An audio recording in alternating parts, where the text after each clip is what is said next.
Salut à toi, bienvenue sur l'Instant Vertical, le podcast qui pointe vers l'essentiel. Installe-toi confortablement, prends le temps de te préparer à l'écoute de cet épisode de podcast et capte un instant de silence.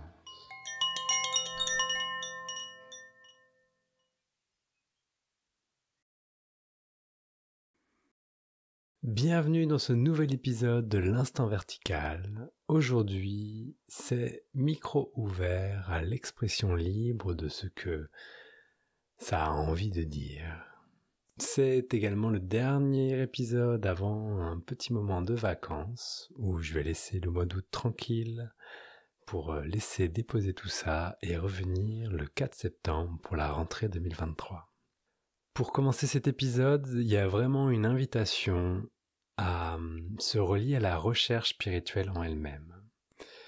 Dans mon parcours, dans les gens que je croise, parfois que j'accompagne lors de retraites que j'organise ou dans la vie qui se crée autour, on va dire, de la recherche spirituelle. Il y a vraiment plusieurs étapes que je peux nommer dans cette résurgence d'une spiritualité vivante. Tout d'abord, il y a une première étape de la redécouverte. Et là, on se rend compte qu'il y avait quelque chose d'essentiel qui pouvait manquer à la vie. Et tout d'un coup, on retrouve un goût très fort. Cette redécouverte, crée une sorte de feu qui forcément amène tout un lot de questionnements. Ces questionnements amènent directement à pointer vers quelque chose qui est déjà là, comme je le dis absolument tout le temps, mais qui du coup remettent tellement en question les choses que l'on prend comme acquis dans la vie, que ça crée aussi parfois un bon gros désordre mental. Et c'est la crise d'ego. L'ego essaye de s'approprier toute la spiritualité, va créer par exemple des dogmes, des manières de faire, des manières de penser, et va, que on le veuille ou non au final, va s'approprier vraiment la spiritualité. Il va créer il va sortir la spiritualité de la vie quotidienne pour en créer un créneau, un credo à part entière. Et on peut retrouver des personnes qui autour de nous peuvent avoir, en tout cas j'en vois pas mal en tout cas, qui vont sans le vouloir, et bien sûr que c'est pas l'intention première, mais vont se retrouver à quand même se sentir un petit peu supérieurs du reste de la population parce qu'il y a une prise de conscience ou qu'il y a une pensée qui dit qu'ils sont supérieurs parce qu'ils voient ce que les autres ne voient pas. De plus, tout est remis en lien avec cette spiritualité, ça revient, et tout tourne autour de ça. Les sujets reviennent, ce sont que des sujets dits spirituels. Comme s'il y avait aussi une sorte de rejet du banal pour aller rechercher l'extraordinaire. Tout cela, c'est ce que je pense qu'on peut lire dans la littérature qu'on appelle l'ego spirituel. Il y aurait comme une sorte de croyance que on ne peut pas, que le but, c'est de ne pas être dans l'ego spirituel. Mais dès qu'il y a un jeu qui est en train de pratiquer la spiritualité, il y a forcément un ego spirituel. Et j'insiste vraiment là-dessus, parce qu'il y a aussi ce rejet du coup de l'ego spirituel, en train de penser que du coup l'ego, on doit le tuer, qu'il faut rejeter l'ego, parce que du coup c'est tout ce qui n'est pas spirituel. C'est une grosse aberration, et c'est bien l'ego qui arrive par la porte de derrière et qui se manifeste sous la forme de quelque chose qui veut devenir plus pur, plus zen, plus calme, moins violent, moins agressif. Et donc sa non-agression passe automatiquement par le rejet de ce qui est agressif. Cet ego spirituel, je n'ai vu personne et je ne considère pas que je suis passé à travers. Il y a vraiment un ego spirituel qui se crée. Si on arrêtait de le dévaloriser, peut-être qu'on pourrait voir que ça fait partie d'une sorte de maturation. Peut-être que si on le laissait fleurir, eh bien c'est comme le fumier, ça prend du temps, ça pétrit dans son jus, et il y a quelque chose qui peut en sortir. Peut-être que la manière de voir l'ego spirituel comme quelque chose à laquelle on doit passer va permettre vraiment ce dépouillement qui est nécessaire derrière. Mais j'insiste vraiment là-dessus, et toute personne qui pense que l'ego doit mourir ou que je dois tuer l'ego est en train de jouer à l'ego qui pense que la vie serait meilleure sans ego. Dans ce qui m'a été amené de vivre ou de ce qui m'est donné de vivre, comme le dit Annie, que j'aime beaucoup cette manière de dire les choses, dans ce qui m'est donné de vivre, il est vu que lorsque il n'y a plus ce rejet de l'ego ou d'arrêter de considérer qu'il y a une dualité entre quelque chose qui ne serait pas l'ego et quelque chose qui est considéré comme ego, il peut être vu que tout est vécu, tout est accepté et que l'ego n'a pas l'existence qui est imaginée. L'ego qui est pointé, l'ego qui en grec veut dire je, c'est ce je primordial, ce je profond, qui était une personne, une entité imaginée, n'a pas la texture, la singularité qui lui est donnée par l'imaginaire. Et cela suffit. Ça n'a pas besoin de tuer ou de penser que l'ego devrait être d'une autre forme, d'une autre manière. Combien de fois j'ai vu des rituels, et en ayant animé pas mal au final, le rituel servait juste à tuer des parties de l'ego qui étaient rejetées ou qui ne voulaient pas être acceptées. Ou parfois c'était vraiment le fait de vouloir se dépouiller totalement de l'ego, de faire comme un pas dans le vide, un abandon total, mais après pour se relever au final avec cette nouvelle insufflation égotique qui est au final, moi je suis passé au-delà supérieur de l'ego au final. Voilà. Je sais que dès que des mots comme cela peuvent être entendus, il y a une sorte de levée de bouclier qui dit oui, mais moi c'est pas ce que je vis, c'est pas ça, moi c'est un peu plus pur, moi l'ego, je le maîtrise, je suis vraiment à l'écoute. Mais dès qu'il y a doute, dès qu'il y a questionnement, vous pouvez observer qu'il y a des pensées qui arrivent. Et si ces mots qui sont écoutés maintenant vraiment suscitent des pensées, observez-les. Et vous allez voir que ces pensées, elles sont bien dans un questionnement en train de se dire « Bon, est-ce que moi j'y suis? Est-ce que moi j'y suis pas? Est-ce qu'il y a un ego spirituel? Ouais, mais moi j'ai pas l'impression d'être dans un ego spirituel. Non, mais ce que je fais c'est pas mal, etc. » Et bien voilà, c'est tout ça qu'on appelle l'ego. C'est tout ce qui est ces tenants et ces aboutissants, ces apparitions, ces manifestations de quelque chose qui apparaît et qui disparaît.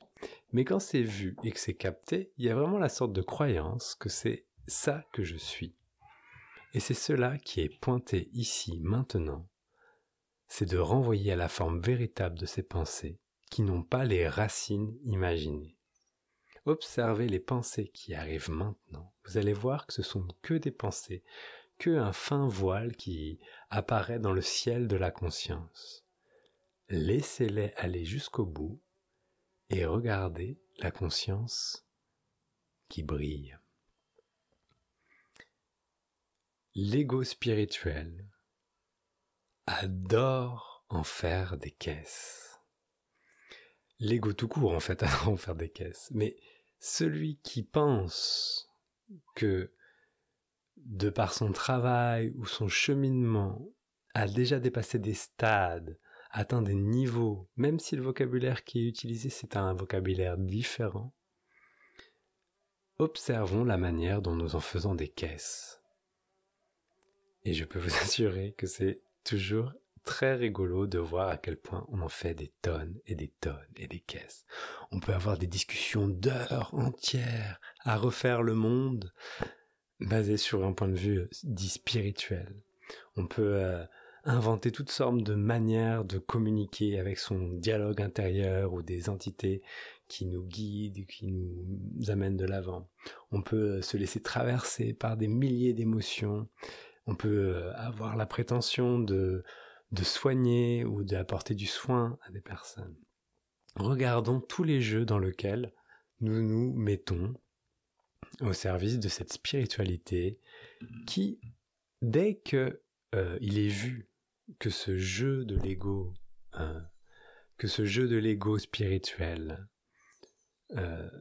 est voilà, pris en flagrant délit d'égotisation spirituelle, on va dire, eh bien, il est vu qu'il n'y a absolument pas un endroit dans notre manière de vivre le monde où il y a ça c'est la spiritualité, ça c'est pas la spiritualité.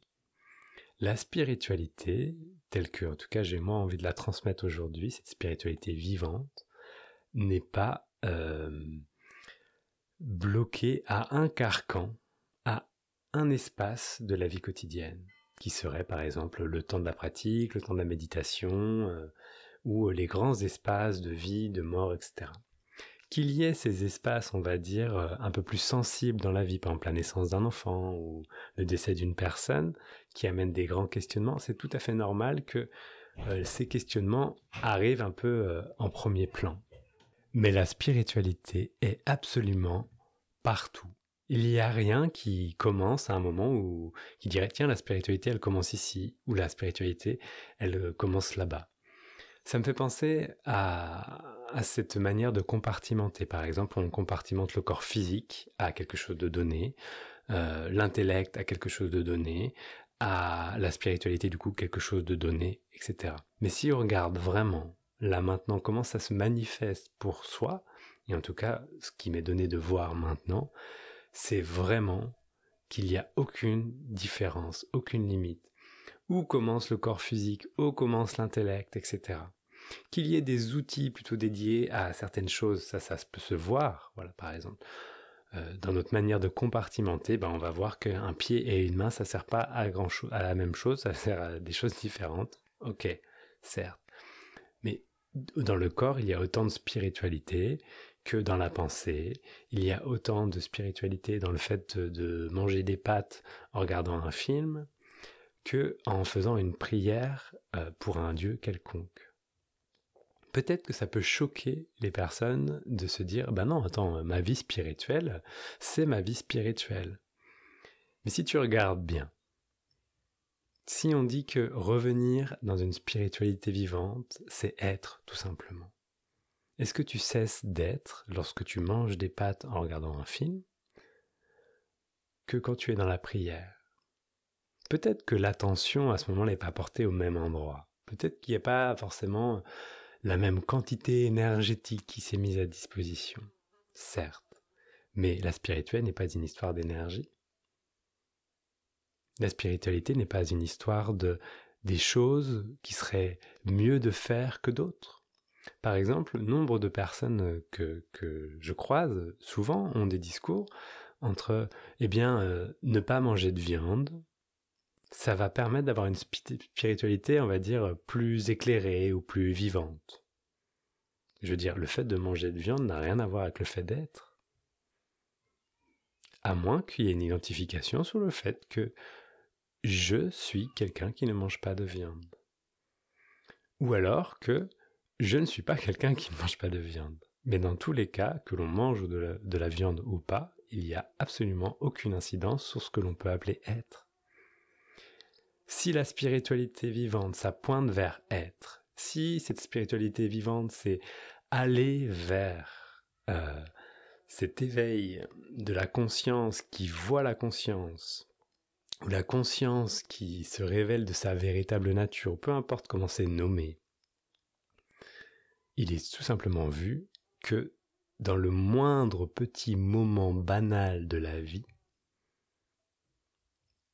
eh bien tout avait la même valeur. Ça fout un gros coup à l'ego spirituel qui imagine qu'il doit faire énormément de choses, il doit en faire des tonnes comme je le disais tout à l'heure, pour pouvoir se prouver qu'il est sur un chemin spirituel, qu'il est plus spirituel que d'autres personnes. Et c'est là où on peut apercevoir dans les petites interstices qui se laissent couler, on va dire, de cette façade de l'ego, qu'il y a vraiment cette croyance que je suis un petit peu plus supérieur que quelqu'un, par exemple, qui mangerait de la viande ou qui serait dans une autre démarche. Bien sûr que dit comme ça, on va tout de suite voir que, bah oui, évidemment, il n'y a pas de différence entre moi et quelqu'un qui mange de la viande. Mais il y a quand même une pensée qui va peut-être se dire là, mais si quand même, parce que moi j'ai compris des choses. Mais t'as compris quoi? Qu'est-ce que t'as compris? Tu as une connaissance plus fine du corps, tu as une connaissance peut-être plus fine de ce qu'on va appeler une énergie, peut-être que tu vois la pensée, que tu as une démarche autre. Mais qu'est-ce qui a été compris vraiment? Est-ce que l'essentiel est visible? Et c'est cela la question qu'on peut se poser. Là où il y a de la simplicité, il y a l'évidence. Et là où il y a l'évidence, il peut être vu qu'il n'y a pas besoin d'en faire des tonnes pour vivre une spiritualité vivante. Bien sûr qu'on peut jouer à plein de choses, et c'est rigolo de jouer. Mais c'est comme... voilà, moi je pratique le clown. Mais quand le clown est en train de faire quelque chose, il est bien obligé d'avouer ce qu'il est en train de faire. Et si je suis en train de jouer à quelque chose, et que j'y prends un goût, et que je fais un peu la personne qui fait la drama queen, et qui en fait des tonnes, etc., en faire l'aveu, ça fait du bien. Ça fait du bien parce que ça démontre totalement l'identification que, malgré le fait que j'en fais des tonnes, eh bien je ne me prends pas trop au sérieux. Voilà. Peut-être que c'est une invitation et c'est peut-être ce qui avait vraiment envie de sortir aujourd'hui. Bien sûr que ce questionnement général va aller nous frétiller les limites, ça va nous peut-être même nous approcher de ce qu'on pourrait penser être la folie. Ça va nous retourner la tête, ça va nous retourner l'esprit. Peut-être ça va nous faire passer pour certains par des phases de grande souffrance qui sont très présentes et qui se réveillent. Peu importe ce qui se produit quand il y a le feu, on va dire, de cette volonté de voir qui se réveille. On va même devoir y jouer à fond avec ça. On va devoir s'y croire à fond pour qu'il y ait assez d'énergie pour y aller. On va devoir s'identifier à... Voilà. Et vous allez voir que les pensées, elles vont se dire « Ouais, moi j'aimerais bien devenir ceci, puis moi j'aimerais bien devenir cela, etc. etc., etc. » Mais n'oublions pas la simplicité dans tout ça.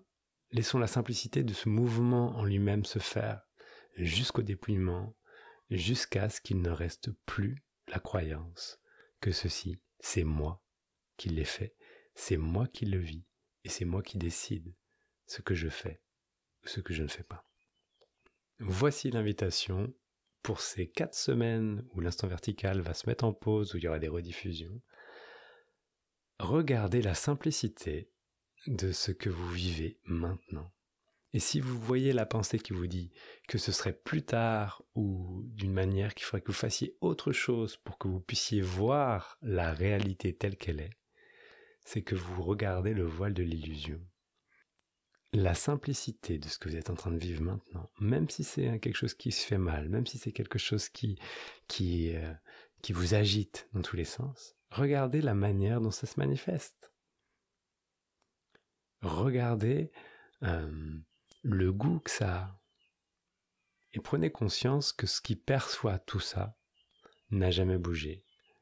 Que ce qui perçoit tout cela ne peut pas être contenu dans un petit être qui s'appellerait Benjamin ou Nadège ou peu importe son prénom. Que ça ne peut pas être limité au corps puisque tout l'ensemble du corps peut être ressenti. Observez que ce qui perçoit tout cela n'a jamais commencé et ne se termine pas. Observez, peut-être, que ce qui écoute ces mots à ce moment précis, bien sûr que ça entraîne l'intellect, etc. Mais qu'est-ce qui perçoit que ça entraîne l'intellect? Qu'est-ce qui entend l'essence des mots au-delà de la compréhension du mot eux-mêmes? Voilà vers quoi ça pointe. Et vous pouvez du coup siroter un cocktail sur la plage tranquille, vous pouvez vivre ce que vous avez à faire, vous pouvez vivre vos pratiques spirituelles si vous en avez très envie, etc. Dites-vous que peu importe ce que vous allez faire, vous serez quand même en train de vivre la spiritualité, une spiritualité vivante qui ne se limite pas à des pratiques particulières ou à des manières de faire, mais simplement à être partout, tout le temps. Peu importe ce qui est vécu. Voilà, je vous souhaite de belles vacances et je vous retrouve le lundi 4 septembre pour un nouvel épisode de l'Instant Vertical. En attendant, n'hésitez pas à partager, commenter, et puis pourquoi pas inspirer des nouveaux épisodes en m'envoyant un mail via les réseaux sociaux ou sur mon mail que vous trouverez dans la bio. Belles vacances à tous. Je vous laisse un dernier instant à l'écoute de la verticalité de ce moment.